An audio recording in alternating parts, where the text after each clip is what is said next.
Hello बच्चों, let's read the question. Oleum is considered as a solution of SO3 and H2SO4. ठीक है, SO3 H2SO4 में oleum का solution है which is obtained by passing SO3 solution in solution of H2SO4. When 100 gram sample of oleum is diluted with desired mass of H2O, then the total mass of H2SO4 obtained after dilution is known as percent labeling in the oleum. For example, a oleum bottle labeled as 109% H2SO4 means 109 gram total mass of pure H2SO4 will be formed when 100 gram of oleum is diluted by 9 gram of H2O, which combines with all the free SO3 present in the oleum to form H2SO4. Okay, यानी कि जब SO3 है, SO3 अगर H2O में हम डालेंगे तो H2SO4 हमें मिल रहा है. क्वेश्चन हमारा ये है कि 9 gram water is added into oleum labelled as 112%, right. Then the amount of free SO3 remaining in the solution is. Free SO3 का कितना अमाउंट सोल्यूशन में रिमेनिंग रहेगा ये हमें बताना है.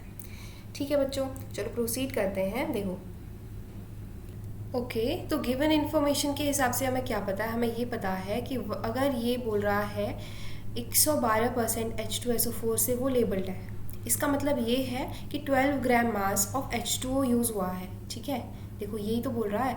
अगर 109% ऑफ H2O यूज़ हुआ है तो इतना टोटल यूज़ होगा जिसपे से 100 ग्राम ओलियम प्रेजेंट होगा और 9 ग्राम ऑफ H2O होगा. अगर ऐसे ही अगर हम 112 से कंपेयर करें तो 112% में 12 ग्राम क्या होगा, H2O प्रेजेंट होगा. तो हम लिख सकते हैं, we can write 112% of H2SO4 is used ना, इतना लेबल्ड है, which means 12 gram of H2O is used, right. देखो बच्चों, बेसिकली रिएक्शन कैसे गिवन है, H2O रिएक्ट कर रहा है SO3 से और फॉर्म हो रहा है H2SO4. रिएक्शन बैलेंस्ड रिएक्शन है, यानी कि हम ये बोल सकते हैं कि 1 mole of H2O reacts with 1 mole of SO3 forms 1 mole of H2SO4. ठीक है, तो इसका मतलब यहाँ से अगर हम इनिशियल मोल्स निकालें, यहाँ से अगर हम निकालें initial moles of free SO3 present in oleum will be, this will be wait given हमारा 12 ग्राम है, मॉलिकुलर वेट होता है 18, तो वेट बाय मॉलिकुलर वेट से हमने निकाला ये 2/3 मोल्स. ठीक है, ऐसे ही बच्चों अगर हम लोगों को निकालना है देखो मोल्स ऑफ वाटर, ये हो जाएंगे moles of water that can combine with H2, right. This also is equal to, this is also equal to, यहाँ पे हम लिख रहे हैं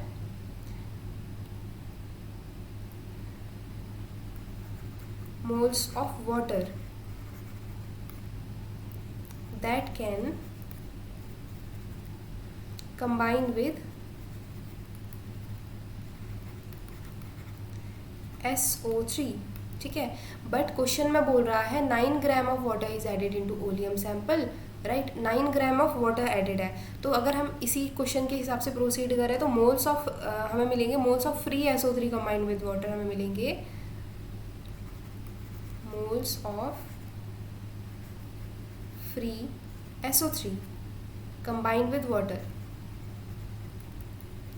combined with water will be equal to wait given है 9 ग्राम, मॉलिकुलर वेट हो जाएगा 18, तो ये हो जाएगा 1/2 मोल.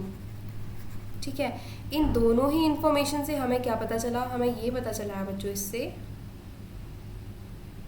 इन दोनों इन्फॉर्मेशन से ये पता चल रहा है, अगर हम लोग moles of free SO3 left निकालना चाहें तो अगर हम इसको इससे माइनस कर दें ना, इन दोनों को माइनस कर दें तो हमें ये मिल जाएगा कि कितने मोल्स ऑफ SO3 रिमेनिंग रह गए. ठीक है, नेक्स्ट पेज में हम प्रोसीड कर रहे हैं. ओके, तो हमारा आ जाएगा mole of free SO3 left will be equal to 2/3 minus 1/2 which will be equal to 1/6 mole. ठीक है, तो देखो बच्चों, बेसिकली एसटीपी कंडीशन के लिए बोल रहा है। एसटीपी कंडीशन यानी कि 1 atmosphere at 273 kelvin, given condition fix रहती है। तो 1 मोल गैस के लिए एसटीपी में ऑक्यूपाइड वॉल्यूम होता है 22.4, ठीक है। For 1 mole of gas at STP occupied volume is 22.4 litre, ठीक है। अगर हमें SO3 के लिए निकालना है तो हम यहाँ से निकाल सकते हैं volume of free SO3 at STP will be SO3 eight